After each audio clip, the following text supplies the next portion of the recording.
मानसीजी नमस्कार. नमस्कार सर. आपलं MCCI मेंबर्स लॉन्च मध्ये स्वागत आहे. आपण MCCIच्या मेंबर आहात, MCCIच्या कमिटीवरती सुद्धा आहात, विमन एंटरप्रेन्योरशिप कमिटीवरती आहात, त्यामुळे आपल्याला MCCI विषयी चांगली माहिती आहे.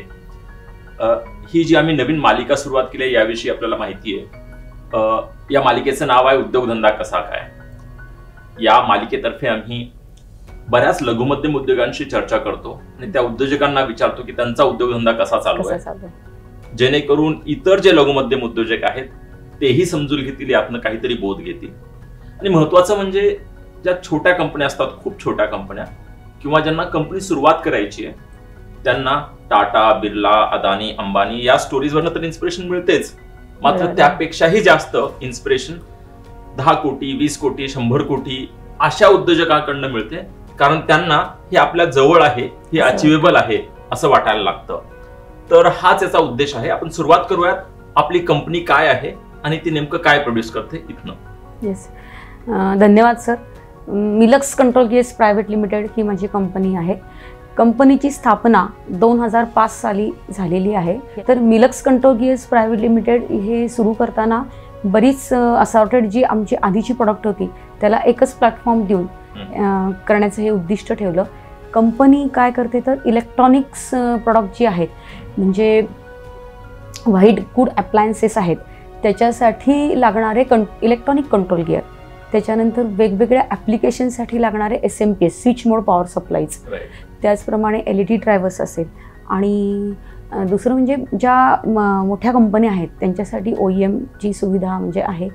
त्याच्यानंतर व्हाईट लेबलिंग पण करून देतो. त्यासाठी लागणारी जी सर्टिफिकेशन आणि जे काही स्ट्रक्चर आहे ते सगळं उभं केलेलं आहे. इन हाऊस डिझाईन लॅब आहे, टेस्टिंग फॅसिलिटी आहे, या सगळ्या गोष्टी आम्ही करतो. छान. तर आपण सुरुवातकडे वळूयात. कुठल्या साली सुरुवात झाली आपण सांगितलं? 2005. बऱ्यापैकी 18 वर्ष झाली सुरुवात करून. मला हे समजून घ्यायचंय की बऱ्याच वेळी आपण पाहतो एखादा उद्योजक असतो, एंटरप्रेन्योर असतो, त्याचा स्वतःचा उद्योग असतो, तेव्हा एक फॅमिली बिझनेस म्हणून त्याच्या बोर्डवरती त्याची फॅमिली मेंबर्स, त्याची स्पाऊस वगैरे हे सर्व लोक डायरेक्टर असतात, हे समजू शकतो मी. मात्र दोघंही मिळून बिझनेस सुरुवात करणं आणि दोघांचीही तितकीच ऊर्जा त्यामध्ये गुंतवणं, हे एक इंटरेस्टिंग प्रकार आहे जे की तुमच्या बाबतीत आहे. कारण तुम्ही दोघांनी एकत्र सुरुवात केलेला उद्योग आहे. मी व्हिजिट केली आहे तुमच्या फॅक्टरीला, जसं मी बऱ्याच फॅक्टरीला व्हिजिट करतो MCCI मेंबर्सच्या. तर हे कसं घडलं किंवा असं का वाटलं की दोघांनी करावं, किंवा काय अडचणी आल्या घरातले जेव्हा दोघंही उद्योग सुरुवात करतात तेव्हा काय अडचण येते किंवा कसा उद्योग सुरुवात होतो? म्हणजे 1996ला माझ्या लग्नानंतर असं चर्चा चालली होती की बाबा, मी तेव्हा सर्व्हिस करत होते, म्हणजे स्मॉल स्केलमध्ये पॉवर इलेक्ट्रॉनिक्सचाच माझा जॉब होता. आणि तेव्हा माझ्या नवऱ्याचा म्हणजे मनोज बिडकरांचा प्रोप्रायटरी फर्म होती. मग तेव्हा ऑब्व्हियसली मला सासूबाई म्हणाल्या होत्या की एक जण म्हणजे बिझनेसमध्ये आहे तर एकाने सर्व्हिस केलेली बरी. आता वुमन किंवा स्टॅबिलिटी म्हणून त्यांचा विचार तो बरोबर होता, पण सासऱ्यांनी सांगितलं नाही, जे करायचं असेल तर तू तुझ्या इंटरेस्टेड जी प्रॉडक्ट आहेत ती सिरीज सुरू कर, तुला मी भांडवल देतो. तेव्हा त्यांनी मला 40,000 भांडवल दिलं आणि तू तुझी प्रोप्रायटरी फर्म सुरू कर. मग आम्ही दोघांनी हा प्रवास म्हणजे पॅरलली सुरू केला होता. त्याच्या इंटरेस्टेड जे काही प्रॉडक्ट असतील ती त्यांनी सुरू केली, ती पॉवर इलेक्ट्रॉनिक बेस्ड प्रॉडक्ट मी सगळे सुरू केली ती. पण एक अशी स्टेज आली होती की 2002-03ला आम्ही बाहेरच्या देशातली एक्झिबिशन जेव्हा व्हिजिट करायचो तेव्हा असं वाटायचं की आपल्याला बरंच स्कोप आहे, एकत्र आलं तर करता येईल. आणि त्यामध्ये लाइटिंग प्रोडक्ट होते, इलेक्ट्रॉनिक बलास्ट होते, LED ड्रायव्हर्स अपकमिंग होते, की म्हणजे नीड ऑफ अ नेशन जी आहे एनर्जी सेव्हिंग, त्याच्या अंडर आपल्याला एकत्रीकरण केलं तर मोठा प्लॅटफॉर्म मिळेल आणि मोठ्या प्रमाणात काही करता येईल. आणि जेणेकरून आपल्याला मग बँकर्सला पण अप्रोच होणं सोयीची जाईल आणि चांगल्या पद्धतीत ते करता येईल. अशा दृष्टीने मग आम्ही प्रोप्रायटरीच्या वेगवेगळ्या असॉर्टेड प्रॉडक्टच्या होत्या त्या आम्ही एकत्रीकरण करून प्रायव्हेट लिमिटेड दोघांनी एकत्र करायचं ठरवलं होतं. छान. आपण सांगितलं की आपल्या सासऱ्यांनी सांगितलं आणि आपल्याला मोटिवेशन दिलं. हो. की तुम्हाला जे करायचंय ते तुम्ही करा आणि चांगल्या पद्धतीनं करा. ही मुलाखत पाहणारी बरीच लोक आहेत, त्यातली काही लोक नक्कीच सासरे असतील कोणाचे तरी कोणाचे. त्यांनी हे नक्की समजून घेण्यासारखी गोष्ट आहे की तुम्ही दिलेलं मोटिवेशन हे कुठपर्यंत जाऊ शकतं, हे सुद्धा यातनं एक बोध घेण्यासारखी गोष्ट आहे. पण परत आपल्या उद्योगाकडे वळूयात. तर हे सर्व करत असताना जेव्हा फॅमिलीचं एक लाईफ सायकल चालतं, लग्न, त्यानंतर अपेक्षित आहे त्यांना मूल होणं, त्यानंतर मूल वाढणं, त्यानंतर कुटुंबातले काही लोक वृद्ध होणं, त्यांची काळजी घेणं, हे सर्व एका बाजूला कौटुंबिक चालत असतं आणि दुसऱ्या बाजूला उद्योग चालत असतो. तर याची सांगड कशी घालता येते किंवा कशी घातली गेली? सगळ्यात महत्त्वाचं म्हणजे प्रत्येक बाईला एकच सांगणं आहे माझं की जर तुम्हाला म्हणजे प्रोफेशनली व्यवस्थित काम करायचं असेल तर सपोर्ट सिस्टीम घरच्यांची आपण आपली उभी केली पाहिजे. आणि ती कशी करायची ते आपल्याला कळतं बरोबर बायकांना, की आपल्याला जर एवढे तास बाहेर राहायचं आहे आणि मला जर घरच्यांचा सपोर्ट हवा आहे तर मलाही त्यांच्यासाठी काय करायला पाहिजे, ही सपोर्ट सिस्टीम प्रत्येक बाईने स्वतः उभी केलीच पाहिजे. खूप गुण्यागोविंदांनी वागलं पाहिजे आणि विन विन सिच्युएशन आहे, दोघांनी एकमेकाला हेल्प केलं पाहिजे आणि त्या पद्धतीत आपल्याला नक्की पुढे जाता येतं. आणि बॅलन्स हवाय, बॅलन्स हवा. एका बाजूला असंही नको की मला घरातच बसून राहायचं, काहीच करायचं नाही, आणि दुसऱ्या बाजूला असंही नकोय की मी उद्योग करतेय किंवा जॉब करतेय किंवा मी उद्योग करतोय, दोघांपैकी कोणीही, तर मला घरातली काही जिम्मेदारी नाही, हेही चालत नाही. बॅलन्स हे महत्वाचं, बॅलन्स महत्वाचं. छान. तर आता उद्योग सध्या उद्योगधंदा कसा काय, की कितीचं टर्नओव्हर आहे आपलं, साधारणतः रेंज काय आहे टर्नओव्हरची, किती लोक काम करतायत? येस, आत्ता साधारण आमच्या ग्रुप ऑफ कंपनीज मिळून 8 ते 10 करोडपर्यंत आमचं मागच्या वर्षीपर्यंत आम्ही अचीव्ह करू शकलो आहोत आणि या वर्षी 12पर्यंतचं टार्गेट आहे. यामध्ये आमची जी मी आता सांगितलं की SMPS म्हणजे स्विच मोड पॉवर सप्लाईज असतील किंवा वेगवेगळ्या ॲप्लिकेशनमधले इलेक्ट्रॉनिक कंट्रोल गिअर असेल, हा सगळा म्हणजे प्रॉडक्टचा पोर्टफोलिओ आहे. साधारण 45 ते 48 लोक आम्ही काम करतो आहोत. स्वारगेटच्या मुकुंदनगरच्या जवळ आमचा सेटअप आहे स्वतःचा. साधारण 6500 to 7000 स्क्वेअर फीट हा एरिया आहे. आत्ता सांगायला खूप आनंद होतो की त्याच एरियामध्ये आम्ही अगदी 500 स्क्वेअर फूटपासून कामाला सुरुवात केली होती. आणि इनहाऊस टेस्टिंग लॅब म्हणजे आता उदाहरणच द्यायचं झालं तर आपण MECFमध्ये जसं EMI-EMC आणि बरीच फॅसिलिटी आपण MECFमध्ये घेतलेली आहे. पण सुरुवातीला आम्हाला खूप वेळा बाहेर जायला लागायचं, म्हणजे बेंगलोरला असेल लॅबसाठी, आणि तिथं वेटिंग असायचं आणि एकाच लॅबच्या व्हिजिटमध्ये ते सगळे जे चेंजेस असतात प्रॉडक्टमध्ये ते थ्रू होतात असं नाही. मग मला मल्टिपल वेळा जायला लागायचं. सो EMI-EMC, EFT, त्याच्यानंतर ह्युमिडिटी चेंबर, असे जे बेसिक प्री कम्प्लायन्ससाठी लागणारा जो डिझाईनचा सेटअप आहे तो इनहाऊस माझ्याकडे आहे. छान. तर हे 8-10 कोटीचा सध्या टर्नओव्हर आहे, तो 12 कोटीपर्यंत जाईल. तुम्ही इलेक्ट्रॉनिक मॅन्युफॅक्चरिंग किंवा डिझाईन मॅन्युफॅक्चरिंग या क्षेत्रामध्ये तुम्ही तुमची कंपनी सुरुवात केली आहे. बरीच जी लोक ऐकतायत ही मुलाखत त्यातले काही विद्यार्थी सुद्धा आहेत. बरेच जण इलेक्ट्रॉनिक किंवा इलेक्ट्रिकल किंवा इंजिनिअरिंग या क्षेत्रातली मुलं मुली आहेत. त्यांना जर आता विचार करायचा की मलाही काहीतरी सुरुवात करायची आहे या क्षेत्रामध्ये, तर त्यांनी कुठल्या गोष्टीकडे लक्ष द्यावं किंवा कुठल्या गोष्टीकडे लक्ष देऊ नये? कुठलं सेक्टर सनराईज आहे, कुठलं सेक्टर मॅच्युअर आहे त्यांच्यासाठी? आत्ता जर विद्यार्थ्यांना सुरुवात करायची असेल आणि इलेक्ट्रॉनिक हा त्यांना इंटरेस्टेड सब्जेक्ट असेल तर त्याच्यामध्ये मी असं सांगेन की आत्ता मला येणारे चॅलेंजेस जे आहेत किंवा मला येणारे प्रॉब्लेम आहेत ते जर समोर डोळ्यासमोर ठेवलं तर सगळ्यात म्हणजे वेगवेगळ्या सर्व्हिसेस ज्या आहेत आपल्याला एखाद्या मॅन्युफॅक्चरिंग युनिटला लागणाऱ्या बऱ्याच कंपन्या अशा आहेत की ज्यांना मेंटेनन्सची सर्व्हिस ही प्रत्येकाला लागते. मशीन मेंटेनन्स, त्याच्याप्रमाणे कॅलिब्रेशन याची सर्व्हिस प्रत्येक कंपनीला लागते. तर जसं आपण कम्प्युटरचं AMC करतो तशा जर मॅन्युफॅक्चरिंग किंवा कॅलिब्रेशनच्या AMC केल्या आणि ते सुद्धा अफोर्डेबल प्राइजेसमध्ये, तर ती नीड सगळ्या स्मॉल स्केलला असणार आहे. तर नवीन मुलं जे आहेत ते तर अगदी त्या IoT आणि ह्याला सगळे खूप यूज टू आहेत. तर त्याचा पर्टिक्युलर ऑटो सिस्टम होणं किंवा त्याचा कॉल ऑटोमॅटिक आला पाहिजे त्यांना की बाबा हे मेंटेनन्सला या कंपनीचं हे इन्स्ट्रुमेंट ड्यू आहे किंवा वॉटेवर, अशा सर्व्हिसेसमध्ये जर कोणी उतरत असेल तर त्या सर्व्हिसेस स्मॉल स्केलला आम्हाला खूप हव्यात आणि तरुण पिढी याला खूप यूज टू आहे या सगळ्या गोष्टींना. तर ह्यामध्ये पण मला एक खूप करावं मुलांनी असं वाटतं.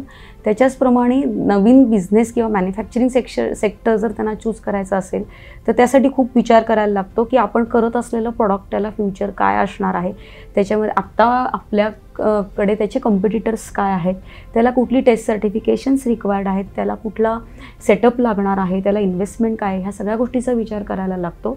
पण नक्कीच इलेक्ट्रॉनिक्स हे कायमच फ्लरिशिंग फील्ड आहे आणि इंटरेस्टिंग आहे. आणि मी आहे त्यामुळे म्हणते असं नाही, पण आहे. आणि डिझाईन डेव्हलपमेंट वगैरे मध्ये सुद्धा मुलांनी यायला पाहिजे. आत्ता चॅलेंजेसमध्ये म्हणाल तर आम्हाला जेव्हा इंजिनियर्स मिळवायचे असतात आमच्या फंक्शनसाठी, क्वालिटी टेस्टिंग यासाठी, तर आत्ता खूप प्रॉब्लेम येतात मिळायला. कारण बऱ्याच प्रमाणात जे इंजिनियर पासआउट होऊन जात आहेत ते सगळे सॉरी टू से पण IT कडे जास्ती त्यांचा फ्लो आहे, वळत आहेत. त्यामुळं आम्हाला हार्डकोरमध्ये काम करणारे किंवा असे जे म्हणतात ना एम्बेडेड किंवा हार्डकोरमध्ये काम करणारे जे एम्प्लॉईज किंवा सहज उपलब्ध होत नाही. आपण जर इलेक्ट्रिकल किंवा इंजिनिअरिंग क्षेत्रात असाल आणि आपल्याला स्वतःची जर कंपनी सुरुवात करायची असेल तर बऱ्याच शक्यता आहेत. त्यातली 1-2 शक्यता मानसीजींनी सुद्धा आपल्याला सांगितलेली आहे, त्यावरती नक्की विचार करावा. आणि जर आपल्याला आणखी त्याविषयी माहिती हवी असेल तर मी मानसीजींना नक्की विनंती करेन की आपण जर कमेंटमध्ये कळवाल तर शक्य तेव्हा तिथं MCCI तर्फे तुमची मीटिंग करून देण्यात येईल मानसीजींसोबत, जेणेकरून तुम्हाला आणखी त्याविषयी गायडन्स मिळेल. दुसरा मुद्दा आपण जो मांडलात की बरोबर आहे की IT क्षेत्रामध्ये रेम्युनरेशन जास्त आहे, पगारी जास्त आहेत, त्यामुळे साहजिकरित्या जास्तीत जास्त इंजिनिअरिंग क्षेत्रातील मुलं मुली हे IT कडे जात आहेत. त्यामुळं नॉन IT क्षेत्र जे आहे, इलेक्ट्रॉनिक्स असेल, इलेक्ट्रिकल असेल, मेकॅनिकल असेल, इथं जे टॅलेंट लागतं ते तितक्या प्रमाणात उपलब्ध होत नाहीये. मात्र इथंही संधी आहे. स्वतःचा 10 कोटीचा उद्योग काढू शकतो तुम्ही, स्वतःची कंपनी असू शकते आणि तो चालवू शकता आणि 40-50 लोकांना तुम्ही नोकरी देऊ शकता, एक रोजगार उत्पन्न करणारे व्यक्ती बनवू शकता जर तुम्ही ही पायवाट जरी धरली किंवा हा मार्ग किंवा हा पाथवे जरी घेतला तरी सुद्धा त्यात काय संधी आहे हेच निदर्शित होतं यातनं. आपण आपल्या उद्योगाकडे वळूयात. मला एक सांगाल, हा उद्योग करताना आपला जर 100 रुपयांचा उद्योग असेल किंवा 12 कोटीचा उद्योग आहे, 10-12 कोटींचा उद्योग आहे सध्या, त्यातला किती टक्के हा एक्सपोर्टवर आहे आणि किती टक्के हा डोमेस्टिक आहे? 30 ते 35% एक्सपोर्ट आहे, बाकी सगळं डोमेस्टिक आहे. मेलकॉन हा माझा रजिस्टर्ड ब्रँड आहे, त्याच्या अंडर आम्ही ही सगळी प्रोडक्ट पॅन इंडिया आणि ऑफकोर्स बाहेरच्या देशातही वितरित करतो. आता एक्सपोर्ट जी होत आहे ती स्पेन, न्यूझीलंड, ऑस्ट्रेलिया अशा वेगवेगळ्या देशामध्ये, इव्हन दुबई. सुरुवात कधी झाली ह्या एक्सपोर्टची? 2017 हे साल मला, म्हणजे आधी छोट्या प्रमाणात होतं एक्सपोर्टचं. 2017 मध्ये आता गव्हर्नमेंट स्कीमच्या बद्दल उल्लेख करते आणि त्याच्यामुळे माझा एक्सपोर्ट सुरू झाला. NSIC जे आहे, मला त्याचा एक सेशन मी चेंबरमध्येच अटेंड केला होता आणि त्यांची एक्झिबिशनची स्कीम होती, तर ती म्युनिकमध्ये त्यांनी मला ते एक्झिबिशन सबसिडाईज केलं होतं. ते एक्झिबिशन केल्यानंतर माझा स्पेन वगैरेचा एक्सपोर्ट सुरू झाला आणि मग त्यानंतर मी वेगवेगळ्या देशात मी स्वतः एक्झिबिशन केली आणि मला लक्षात आलं की हे केल्याने आपल्याला खूप चांगला फायदा होतोय. ह्याच्यामध्ये एक्सपोर्ट करताना काळजी घ्यायची असेल तर डॉक्युमेंटेशन खूप चांगल्या पद्धतीत करायला लागतं, सर्टिफिकेशन उत्तमच असायला लागतं. ज्या देशात आपण जाणार आहोत त्या देशासाठी जे सर्टिफिकेशन लागतं ते करायला लागतं. म्हणजे आता इंडियात मला विकायचं असेल तर BIS करायला लागतं, ते माझ्याकडे आहे. पण मला बाहेरच्या देशात विकायचं असेल तर आता मला ऑस्ट्रेलियात विकते तर मला सिटिक घ्यायला लागतं. याविषयीची माहिती कोण देतं तुम्हाला? याविषयीची कशी माहिती मिळाली किंवा हे कसं समजलं? म्हणजे एक्झिबिशन मधनं त्यांच्या एन्क्वायरीज कळतात, फीडबॅक कळतात की अरे प्रोडक्ट तर चांगलं आहे पण मला हे सिटिक शिवाय विकता येणार नाही किंवा CE शिवाय विकता येणार नाही किंवा एक्झिबिशन हे महत्त्वाचं. हा, तिथून इनपुट मला मिळाली. मग त्याची मी माहिती काढली आणि TUV कडनं मी हे ENEC म्हणजे इंडियामधली आमची फर्स्ट कंपनी आहे की ENEC हे सर्टिफिकेशन मिळवणारी. CBच्या अंडर आधी आम्ही सर्टिफाय करून घेतली प्रोडक्ट, CE घेतलं, ENEC हे सर्टिफिकेशन प्रोडक्टला घेतलं. ENEC मध्ये माझी जवळजवळ 102 प्रोडक्ट सर्टिफाईड आहेत. तर हे जे सर्टिफिकेशन आहे आपण समजून घेऊ शकता की हे किती महत्वाचं आहे. आणि त्याही अगोदर एक्झिबिशन्सला जाणं, यांची निर्यातीची सुरुवात ही एका एक्झिबिशनला जाऊन झाली. त्या एक्झिबिशनला जाण्यासाठी NSIC त्याची या गव्हर्नमेंट बॉडीची मदत झाली. It's part of MSME ministry. तर बऱ्याच वेळा आपण कंप्लेन करतो की सरकारतर्फे काहीच होत नाही. ती रास्तही आहे, कारण आपला हक्क आहे, एक नागरिक म्हणून, एक संस्था म्हणून आपला हक्क आहे आणि आपण तो बजावणारच. तो आपण वारंवार गव्हर्नमेंटकडे जाऊन सांगणारच की काय होत नाही, हे आपलं कर्तव्यही आहे. मात्र गव्हर्नमेंट कुठलंही असो, कुणाचंही असो, कुठल्याही काळचं असो, गव्हर्नमेंटतर्फे बऱ्याच योजना सुद्धा लागू असतात. त्या योजना समजून घेणं आणि त्याचा फायदा घेणं हे सुद्धा आपलं कर्तव्य आहे. आणि अशा योजना आपल्यापर्यंत पोहोचाव्यात आणि आपण सुद्धा मानसीजींसारखंच अशा योजनांचा फायदा घेऊन निर्यातीची सुरुवात करावी, ती निर्यात वाढवावी, यासाठी MCCI तर्फे MSME फॅसिलिटेशन डेस्क चालवला जातो. त्याची माहिती आपल्याला या स्क्रीनवरती दिसेलच. तर आपणही याचा फायदा घ्यावा हीच आमची अपेक्षा. आपण परत निर्यातीकडे वळूयात. तर आपल्याला पुढले काही वर्ष काय दिसतं? यातली निर्यात वाढेल, खुंटते की आहे तशीच राहील असं वाटतं? नाही, आता माझा एक्सपोर्ट जास्ती वाढला, उलट मागच्या वर्षीपेक्षाही यावर्षी वाढला. मी जसं मगाशी आपण बोलत होतो तेव्हा म्हटलं की ऑस्ट्रेलियाचा जो माझा एक्सपोर्ट आहे तर FTA आत्ताच्या फ्री ट्रेड ॲग्रीमेंट्समुळे तर तो आता वाढला आहे यावर्षीपासून. तर त्याच्यानंतर दुसरं महत्त्वाचं म्हणजे ही सगळी सर्टिफिकेशन आल्यानंतर ऑब्व्हियसली फेलसेफ प्रॉडक्ट होतंच. सगळ्यात महत्त्वाचं, मी जेव्हा चायनाला एक्झिबिशन केलं तेव्हा मला बऱ्याच जणांनी असं सांगितलं की चायनामध्ये तर आपण सगळे प्रोक्युरमेंटला जातो, तो चायनामध्ये एक्झिबिशन करून काय करणार आहे. पण मला असा फीडबॅक होता की तिथे युरोपियन सिरियस बायर्स येतात त्या एक्झिबिशनला आणि they are looking at Indian product as a quality product. आणि त्याचा मला खरंच खूप बेनिफिट मिळाला. म्हणजे सिस्कासारखा ब्रँड मला पुण्यात असून चायनाला गांगझवला. म्हणजे तुम्ही चायनाला जेव्हा एक्झिबिशनला गेलात तर तिथं तुम्हाला भारतीय आणि युरोपियन कंपन्या तिथं तुम्हाला भेटल्या आणि तिथं त्यांनी सांगितलं की तुमच्याकडनं काहीतरी त्यांना प्रोडक्ट घ्यायचे. येस, तिथं मला झेडचा उपयोग झाला. म्हणजे झेड आपण समजावून सांगूयात आपल्या प्रेक्षकांना की झेड ही काय स्कीम आहे, कोणाची आहे, नेमकं काय होतं झेड स्कीम मुळे, त्याचा आपल्याला काय फायदा झाला? अच्छा, ZED zero effect zero defect म्हणजे इफेक्ट म्हणजे डिफेक्ट जे असेल ते प्रॉडक्टमध्ये नसायला पाहिजेत आणि इन्व्हायरमेंटला पण त्याचा काही हार्म नाही व्हायला, निगेटिव्ह इम्पॅक्ट व्हायला नाही पाहिजे, या पद्धतीचे त्या सगळ्या त्याचं डिझाईन आहे. आता नॉर्मली आपल्याकडं ISO किंवा त्याच्या व्यतिरिक्त पोल्युशनमधली काही, इन्व्हायरमेंटलमधली काही सर्टिफिकेशन 40,000-45001 अशी वेगवेगळी सर्टिफिकेशन असतात. पण प्रत्येक स्मॉल स्केल इंडस्ट्रीला ही सगळी वेगवेगळी सर्टिफिकेशन घेणं शक्य नसतं. तर त्याचं एकत्रीकरण आणि लागणारे सगळे पॅरामीटर झेडमध्ये आहेत. एनर्जी रिलेटेड पॅरामीटर्स असतील, त्याच्यानंतर स्टॅटिस्टिकल कॅल्क्युलेशन्स त्याच्यामध्ये आहेत, त्याच्यामध्ये ग्राफिकल रिप्रेझेंटेशन आहे. या सगळ्या महत्त्वाच्या गोष्टी आहेत की ज्याच्यामुळे तुमची क्वालिटीचा जो स्तर आहे तो नक्कीच उंचावेल, याच्यामध्ये शंका नाही. याच्या व्यतिरिक्त त्यांचे हे जे बेनिफिट आहेत सबसिडीचे, त्याच्यामध्ये तुम्ही प्रॉडक्ट सर्टिफिकेशन केलं तर त्यासाठी सबसिडी आहे. त्याच्यानंतर ISO तुम्ही जर केला असेल त्याच्या सबसिडीसाठी मी पण अप्लाय केलं होतं ISOच्या, आणि ती ऑनलाईन मिळून जाते, आपल्याला काहीच करायला लागत नाही. ऑनलाईन ॲप्लिकेशन आहे झेडच्या कुठल्याही सबसिडीसाठी आणि ऑनलाईन त्याचे आपल्याला रिएम्बर्समेंट आपल्या अकाउंटला मिळून जाते विदाउट एनी फॉलो. नाही, अजिबातच नाही, काहीच नाही. माय इन्सेंटिव्ह म्हणून आपण आपल्या पोर्टलवर जायचं, लॉग इन व्हायचं आणि त्याला अप्लाय करायचं, आपल्याला ते मिळून जातं. सो तर ते म्हणजे माझ्या दृष्टीने ते सेकंडरी बेनिफिट आहेत. फर्स्ट बेनिफिट क्वालिटीचा स्तर उंचावणं हा एक आहे. मग अशी तुम्ही गव्हर्नमेंट स्कीमबद्दल उल्लेख केला म्हणून मला एक अजून शेअर करा असं वाटतं. महिला उद्योग धोरण हे जे महिलांसाठी आलेलं आहे त्याचे आपण बरेच सेशन चेंबरमध्ये घेतले. आता आपण CEW हे जे सेंटर उभं करतोय टिळक रोडला महिलांसाठी, तिथं पण मध्यंतरी आपण DICच्या लोकांच्या सहयोगाने तो सेशन घेतला होता. तर महिला उद्योग धोरण जे लागू झालं त्या अंतर्गत सुद्धा मी एक दुबईला जे एक्झिबिशन केलं होतं त्याची रिएम्बर्समेंट मला थोडा वेळ लागला पण मिळते ती. फक्त काय असतं त्याच्यासाठी पेशन्स हवा, त्या स्कीमचं ऑब्जेक्टिव्ह काय ते बघायला हवं. त्याच्यासाठी ऑब्जेक्टिव्ह एकदा बघितलं की त्यात आपण बसतोय का नाही हे कळतं, आणि बसत असो तर त्या फॉर्मला लागणारी डॉक्युमेंट त्याला अनुसरून आहेत का, आणि त्यासाठी जर रिक्वायरमेंट त्यांनी परत काही दिली डॉक्युमेंटची तर ती पूर्तता केली तर त्या स्कीम्स तुम्हाला मिळतात. म्हणजे NSIC असेल, DIC असेल, झेडच्या स्कीम्स असतील, या सगळ्या स्कीम्स आपल्यासाठी आहेत आणि त्याचा बेनिफिट मिळतो. त्याचं म्हणजे मी पण सांगू शकेन. खूप छान. आता हे ZED जी स्कीम जी आहे आपण त्याविषयी बोललात, तर त्याचे बेनिफिट एकतर कुठलं सर्टिफिकेशन वगैरे करण्यासाठी सबसिडी मिळतेच मिळते, ती सुद्धा डायरेक्ट टू युअर अकाउंट अशी मिळते ऑनलाईन. येस, मात्र त्यासोबतच इंटरेस्ट रेट सबवेन्शन सुद्धा मिळतं. आहे. आता मी जेव्हा एक्सपान्शन केलं मध्यंतरी, मी 2021ला सेटअप वाढवला आणि एक्सपान्शन केलं, तर मला बँकेच्या जो आपण लोनचा फॉर्म भरतो त्याच्यामध्ये त्यांनी विचारलं होतं ZED आहे का, आणि गोल्ड म्हटल्यावरती मला त्यांनी त्याच्यामध्ये किती टक्के आता मला माहीत नाही, पण त्यांनी त्याच्यामध्ये हे दिलेले कन्सेशन केलेले. आपण जेव्हा कर्ज घेतो बँकांकडनं तेव्हा जो कर्जाचा दर असतो, जो इंटरेस्ट रेट असतो, तो आपल्याला इतर लोकांना जर 10% असेल तर आपल्याला 9.5%, 9% अशा पद्धतीने जर मिळत असेल किंवा 8%, तर ही खूप खूप चांगली गोष्ट आहे. तोही एक फायदा झेड सर्टिफिकेशन केल्यानंतर मिळतो. आपल्याला जर हे झेड सर्टिफिकेशन कसं घ्यायचं याची माहिती हवी असेल, परत MCCI माझे जे सहकारी आहेत ते तुम्हाला नक्कीच मदत करतील, किंवा तुम्ही कमेंटमध्ये कळवू शकाल आपल्या कॉन्टॅक्ट नंबर सह, जेणेकरून माझे कलिग तुमच्याशी संपर्क साधून तुम्हाला त्याविषयी मदत करू शकतील.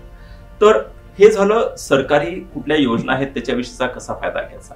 मला हे सुद्धा विचारायचं आहे की भारतामध्ये जे तुमचे बायर्स आहेत तर ते बायर्स वेळेवरती पेमेंट करतात का? म्हणजे 45 दिवसांमध्ये लघु मध्यम उद्योगांना पेमेंट करावं ही अपेक्षा असते, ते होतात की नाही? ह्याचं उत्तर असं सांगायचं झालं तर आता माझे जे क्लायंट आहेत ते भारतात पण आहेत आणि भारताबाहेर पण आहेत. म्हणजे जसं मी म्हटलं की आम्ही OEMमध्ये आहोत, वेगवेगळ्या मोठ्या कंपन्यांना त्यांच्या रिक्वायरमेंटनुसार आम्ही प्रॉडक्ट बनवून देतो. तर ॲक्च्युली पहिल्यांदा जे ॲग्रीमेंट्स आपण करतो या प्रत्येक कंपनीबरोबर, त्यामुळं फारसा असा प्रॉब्लेम येत नाही, आतापर्यंत तरी मला आलेला नाही आहे. पण असा एखाद दुसरा इन्सिडेंट जर आला तर समाधान पोर्टल किंवा डिलेड पेमेंटचं जे आहे MSMEचं, ते उत्कृष्ट टूल आहे यासाठी की ज्याच्या थ्रू आपल्याला करता येतं. छान, खूप छान. तर हे ऐकून आनंद झाला. आपण ही चर्चा करतोय की एकाच कुटुंबातली दोघं लोक लग्न झाल्यानंतर नवीनच पण सुरुवात उद्योगाची कशी करतात, कुटुंबातली लोक त्याला कसा सपोर्ट देतात, किंवा जे दोघं उद्योजक आहेत ते सुद्धा कुटुंबासोबत कसा बॅलन्स ठेवतात उद्योग आणि कुटुंब या गोष्टीचा. आणि हे करत असताना त्यांचा टर्नओव्हर 8-10 कोटीपर्यंत जातो, तो पुढे 10-12 कोटीपर्यंत चाललाय. 51 लोकांना त्यांनी रोजगार उपलब्ध करून दिलेला आहे.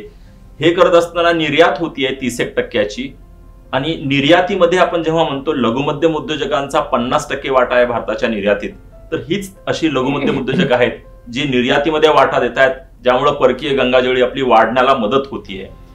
हे करत असताना सरकारी योजना बऱ्याच वेळी आपण सरकार दरबारी जाऊन सांगत असतो की काय आणखी जास्त त्यांनी करायला हवं. मात्र त्यासोबतच त्यांच्या ज्या योजना आहेत सद्यस्थितीत, ZDD स्कीम असेल की NSIC ची कुठली स्कीम असेल एक्झिबिशनसाठी, याचाही फायदा त्यांनी कसा घेतलेला आहे तुम्हीही घेऊ शकता, याविषयी आपण चर्चा केली. मला एक शेवटच्या प्रश्नाकडे यायचं, तो असा, महाराष्ट्रीयन मराठी मुला मुलींनी उद्योग सुरुवात करताना थोडीशी हिचकिचाहट असते का, की ती कमी होतीये की मुळीच नाहीये, आणि जर ती असेल तर ती कशी दूर व्हायला हवी, याविषयी जर आपण भाष्य केला तर खूप बरं होईल.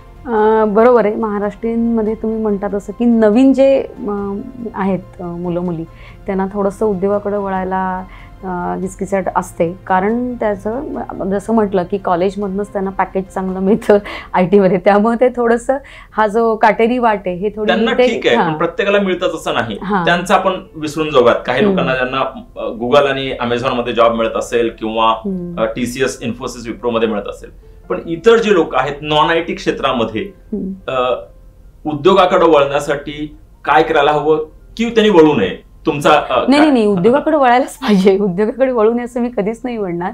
उद्योगाकडे खरंच तरुण पिढीने आलं पाहिजे. कारण आत्ता ज्या पद्धतीचं डॉक्युमेंटेशन एक्सपोर्टसाठी लागतं किंवा मोठ्या कंपन्यांना आपण जे सप्लाय करतो त्या पद्धतीच्या क्वालिटी नॉर्म स्टँडर्डायझेशन जे लागतं ते नक्की तरुण पिढी चांगल्या पद्धतीत ॲक्वायर करू शकेल आणि चांगल्या पद्धतीत पुढच्या लेवलला जाऊ शकेल. तर तरुण पिढीने उद्योगात यावं. उलट आहे त्यांच्याकडे असलेल्या ज्ञानाचा उपयोग करून त्यांनी पुढच्या लेवलला कंपनीचं जे काही स्तर आहे तो न्यावा. आता आमची नेक्स्ट जनरेशन आल्यानंतर मला जो फरक जाणवतोय तो सगळ्यांना जाणवावा, एवढंच मला वाटतं की त्यामुळे तरुण पिढीने यावं उद्योगामध्ये. खूप छान. तर मला हे सांगाल, तुमची जी नेक्स्ट जनरेशन आहे त्यांचा काय विचार आहे की हाच उद्योग पुढे न्यावा, मोठा करावा, की ते स्वतःचं काहीतरी वेगळं करण्यात इंटरेस्टेड आहेत की नोकरी करण्यात इंटरेस्टेड आहेत? माझा मुलगा तर नोकरी करण्यात इंटरेस्टेड अजिबातच नाहीये. याचं कारण मी पहिल्यापासून जेव्हा बिझनेसमध्ये होते त्यामुळे तो माझ्या बरोबर कायम असायचा, त्यामुळे त्याला तेव्हापासून त्यामुळे तो बिझनेसच्या व्यतिरिक्त त्यांनी कुठलाच विचार केला नाही. त्याला बिझनेसच करायचा आहे. आणि त्यांनी आता काय केलंय की प्रोडक्टची जी सिरीज आहे ती पुढच्या लेवलची डिझाईन करायला सुरुवात केलेली आहे. म्हणजे जी प्रोडक्ट आम्ही डिमेबल किंवा वेगळ्या पद्धतीची म्हणतो ती सगळी पिढी आता वायफाय डिमिंग किंवा यामध्ये सगळी IoT बेस जी काही प्रोडक्ट आहेत त्यामध्ये त्यांचं इनोव्हेशन आणि त्यांनी ते हातात घेतलेलं आहे. सो मला असं वाटतं की खूप फायदा होतो या गोष्टीचा नेक्स्ट जनरेशन जर इन्व्हॉल्व्ह झाली तर. येस. मला एक प्रश्न आठवतो तो असा की जेव्हा तुम्ही तुमचे वर्गमित्र मैत्रिणींसोबत बसता, कधी काळी भेटता, 20-1 वर्षानंतर उद्योग सुरुवात केल्यानंतर त्यातली काही लोक नोकरी करत असतील, काही तुमच्यासारखे लोकांनी उद्योग केलेला आहे, काय चर्चा होते की काय वाटतं? असे 2 वेगवेगळे गट असतात किंवा ग्रुप असतात. असे ग्रुप होत नाहीत, मित्र तर मित्रच असतात सगळे म्हणा, पण कॉन्सेप्च्युअल पद्धतीने जर पाहिलं तर एक नोकरी करतायत आणि एक उद्योग करतायत, किंवा तुम्ही उद्योग करताय, कोणीतरी नोकरी करत असेल. काय चर्चा होते किंवा काय वाटतं की मीही नोकरी करून कुठंतरी बाहेर राहायला हवं होतं, बाहेरच्या देशात किंवा इथं काहीतरी, किंवा उद्योग करणारा किंवा नोकरी करणाऱ्याला असं वाटतं की नाही यांचा तर स्वतःचा उद्योग आहे, मी तर एका कंपनीत दुसऱ्या कंपनीत भेटतोय. काय वाटतं, म्हणजे काय चर्चा होते? ॲक्च्युली त्या बऱ्याच वेळा आता गेट टुगेदर वगैरे होत असतात, त्याच्यामध्ये असं खूप प्राऊड फिलिंग होतं आपण बिझनेस करतोय त्याचं. कारण त्यांचा जो काही स्कोप असतो कामाचा तो त्यांचा लिमिटेड असतो, ते जाणवतं बोलताना. आणि आपला जो स्कोप असतो किंवा स्पेक्ट्रम असतो तो खूप वास्ट असतो, सर्वांगीण विचार करायला लागतो. हा एक फरक जाणवतो. आणि सगळ्यात महत्त्वाचं म्हणजे आपल्याला नेहमीच वाटतं की याचं काम कसं चांगलं आहे, त्याचं काम कसं चांगलं आहे. त्यांना कदाचित वाटत असेल की उद्योग क्षेत्रात मी आलं असतं तर खूप चांगलं झालं असतं, जसं तुम्ही आता म्हणालात तसं. पण मला कसं कधी नाही वाटलं की मी नोकरी केली असती तर बरं झालं असतं, कारण मी 2-3 वर्ष करून बघितलेली होती. त्यामुळे अशा ग्रुप डिस्कशनमध्ये कायमच उद्योग सरशी मारतो. खूप छान. तर यातनं बरंच काही आपल्याला समजून घेता येईल. आज आपण आलात, आमची चर्चा केली, त्याबद्दल आपले खूप खूप आभार. आपण दर्शकांनी सुद्धा आपल्याला जर याविषयी, या मुलाखतीविषयी कुठला विशेष भाग आवडला असेल किंवा त्यावरती काही कमेंट असेल तर ती नक्की आपण कमेंट्समध्ये लिहावी, किंवा आणखी जर आपले काही प्रश्न असतील तर ते सुद्धा लिहावेत. आणि आपल्याला मानसीजी पुढल्या प्रगतीसाठी खूप खूप शुभेच्छा. धन्यवाद. धन्यवाद.